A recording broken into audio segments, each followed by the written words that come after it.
बिस्मिल्लाहिर्रहमानिर्रहीम। मेरा नाम है शहाबुद्दीन मुज़ारी।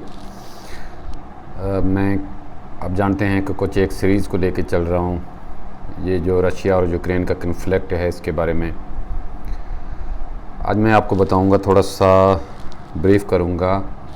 अगर ये कन्फ्लिक्ट जल्दी ही ख़त्म नहीं हुआ तो इसके क्या असरात होंगे पूरी दुनिया के ऊपर, यूक्रेन के ऊपर, रशिया के ऊपर, और क्या इससे नुकसान होंगे।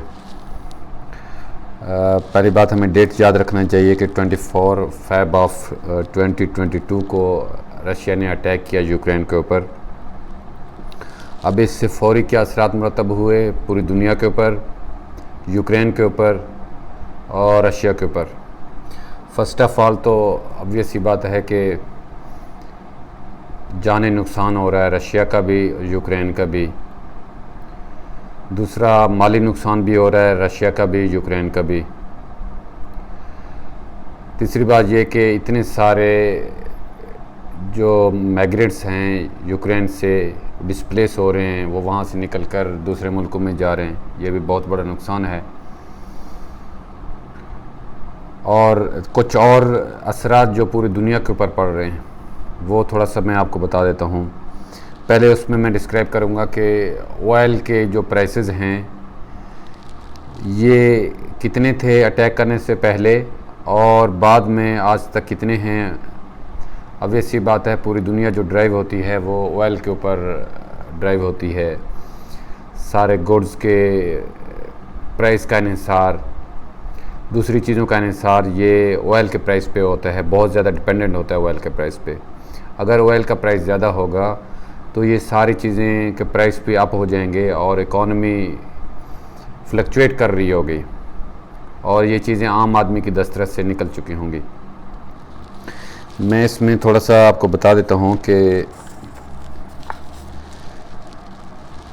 Feb 1 2020 को जो क्रूड ऑयल का प्राइस था 1 बैरल का, अच्छा 1 बैरल कितना होता है, 158.99 लीटर के इक्वल होता है 1 बैरल।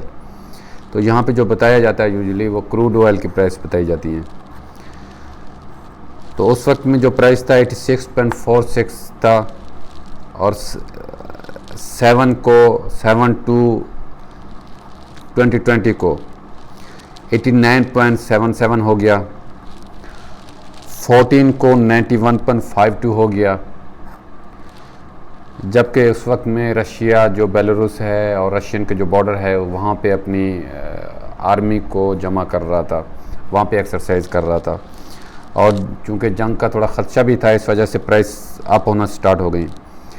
21 को $92 पर बैरल था प्राइस क्रूड ऑयल का, 28 को 93.5 और 8 तारीख को, इस मंथ के 8 तारीख को 119.65 प्राइस था। अब जितना ही क्रूड ऑयल का प्राइस ज़्यादा हो रहा है उतना ऑब्वियसली दूसरे ऑयल का प्राइस भी ज़्यादा होगा और दूसरी चीज़ों का प्राइस भी ज़्यादा हो जाएगा। पहला इफ़ेक्ट तो ये आया। दूसरा इफ़ेक्ट ये क्या आ रहा है कि फ़ूड के प्राइस ज़्यादा हो रहे हैं। फ़ूड के प्राइस तो एक इनडायरेक्ट तौर पे ज़्यादा हो रहे हैं कि क्रूड ऑयल का प्राइस ज़्यादा हो रहा है, उस वजह से फ़ूड के प्राइस ज़्यादा हो रहे हैं। दूसरा इस वजह से ज़्यादा हो रहे हैं कि रशिया बहुत सारा फ़ूड के मटेरियल को एक्सपोर्ट करता है और यूक्रेन भी बहुत सारे फ़ूड को मटेरियल को एक्सपोर्ट करता है, जैसे वीट हो गया, ग्रेन्स हो गए, बैरली हो गया, ये यूक्रेन एक्सपोर्ट करता है और रशिया भी इसी तरह एक्सपोर्ट करता है। तो उनके प्राइस ऑटोमेटिकली इंक्रीज़ हो गए। अच्छा, इससे सबसे ज़्यादा जो मुतासिर गरीब मुल्क हो रहे हैं, जैसे अफ्रीकन कंट्रीज़ हैं, दूसरे कंट्रीज़ हैं, वो सबसे ज़्यादा इससे इफ़ेक्ट हो रही हैं। अच्छा, फिर आगे बात ये कि यूक्रेन एक्सपोर्ट ज़्यादा क्या करता है, स्टील एक्सपोर्ट करता है, कोल, फ्यूल एक्सपोर्ट करता है, पेट्रोलियम प्रोडक्ट्स भी एक्सपोर्ट करता है, केमिकल्स भी एक्सपोर्ट करता है और मशीनरी भी एक्सपोर्ट करता है। अब ऑब्वियस सी बात है कि इन चीज़ों के प्राइस भी ज़्यादा हो रहे हैं और चूँकि ये स्टील और ये सारी चीज़ें बेसिक पार्ट हैं किसी भी फॉर एग्ज़ाम्पल गाड़ियों के बनाने का या दूसरी मशीनरी के बनाने का, उनके प्राइस ऑटोमेटिकली ज़्यादा हो रहे हैं। और रशिया क्या एक्सपोर्ट करता है? रशिया एक्सपोर्ट करता है क्रूड ऑयल एक्सपोर्ट करता है, गैस एक्सपोर्ट करता है। और हम पहले मैंने जैसे बताया कि यूरोप की जो 40% डिमांड है गैस का वो रशिया से पूरा होता है। और फिर कोल ये एक्सपोर्ट करता है। अच्छा, जैसे ही इसमें दूसरी चीज़ें भी हैं, फर्टिलाइज़र्स भी एक्सपोर्ट करता है, सीरियल्स एक्सपोर्ट करता है, एल्युमिनियम और इलेक्ट्रिकल की चीज़ें भी एक्सपोर्ट करता है। अच्छा, जैसे ही ये वॉर स्टार्ट हुआ तो सबसे पहले इन्होंने क्या किया, रशिया के जो बैंक्स हैं उनके पर पाबंदी लगा दी। दूसरा काम इन्होंने क्या किया, रशिया के जो फॉरेन एसेट्स थे जो यूरोज़ के अंदर थे या डॉलर्स के अंदर थे उनके ऊपर पाबंदी लगा दी। इसका इफ़ेक्ट रशिया के इकॉनमी पे क्या हुआ कि जो उसके रिज़र्व्स थे फॉरेन रिज़र्व्स, वो यूज़ नहीं कर सकता था। इस वजह से रशिया के अंदर ऑब्वियसली उसकी इकॉनमी नीचे चली गई। दूसरे नंबर पे इसका असर डॉलर पे क्या हुआ? डॉलर पे ये हुआ कि रशिया ने ऑब्वियसली अल्टरनेट तलाश करने के लिए अबैंडन कर दिया, छोड़ दिया यूरोज़ के अंदर ट्रेड करना और डॉलर के अंदर ट्रेड करना उसने छोड़ दिया। उसने कहा कि मैं रूबल्स के अंदर करूँगा या युआन के अंदर, जो चाइना की करेंसी है उसके अंदर करूँगा। तो डॉलर की डिमांड भी कम होती जा रही है दिन ब दिन। अच्छा, इसमें कुछ और भी ख़तरात हैं अगर ये जंग जल्दी ख़त्म ना हुआ तो। पहले जैसे कि एक्स रशियन प्रेसिडेंट जो है मेडवेडेव, उसने ये कहा कि ये जो वर्ल्ड ऑर्डर है जिसमें यूएन है, दूसरी ऑर्गेनाइजेशंस हैं, जैसे अब आपको पता होगा कि यूएन की जो ह्यूमन राइट्स है वहाँ की मेंबरशिप थी रशिया के पास, वो उन्होंने वोटिंग के ज़रिए से यूएन ह्यूमन राइट्स की मेंबरशिप से रशिया को हटा दिया है।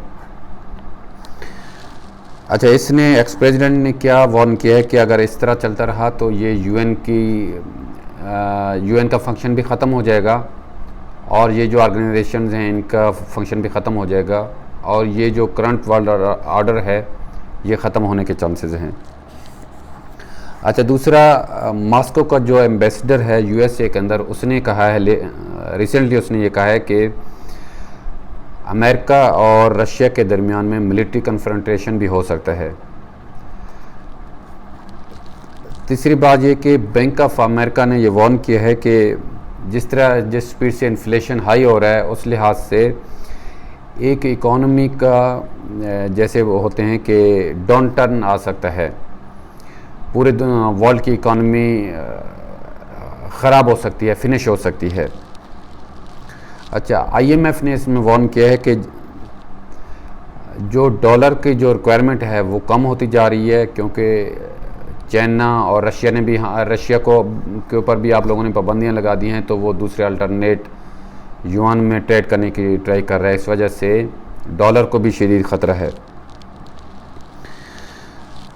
तो ये जंग के काफ़ी सारे असरात मुरतब हो रहे हैं और अगर इस जंग को जल्दी ख़त्म ना किया गया तो इसके असरात यूरोप पे भी और पूरी दुनिया भी हो सकते हैं। इसमें पहली बात यह है कि जंग अज़ीम थर्ड वर्ल्ड वॉर के भी लोग प्रेडिक्शन कर रहे हैं, बड़े बड़े लोग प्रेडिक्शन कर रहे हैं कि वो यहाँ से स्टार्ट हो सकते हैं अगर इस जंग को जल्दी ख़त्म ना किया गया तो। ठीक है, हम उम्मीद करते हैं कि ये जंग जल्दी से ख़त्म हो जाए, पूरी दुनिया के अंदर अमन आ जाए दोबारा से। इसमें फ़र्दर भी अपडेट मैं ट्राई करूँगा, अपडेट आपको देता रहूँगा। तब के लिए अगर आपने मेरा चैनल अभी तक सब्सक्राइब नहीं किया तो सब्सक्राइब कर लें और कमेंट्स भी उस पर कर सकते हैं। कोई आपका क्वेश्चन है वो भी कमेंट्स में डाल सकते हैं। बाद में मैं ईमेल एड्रेस भी दूंगा जिस पे अगर किसी की क्वेरी है, कोई क्वेश्चन है वो पूछ सकता है।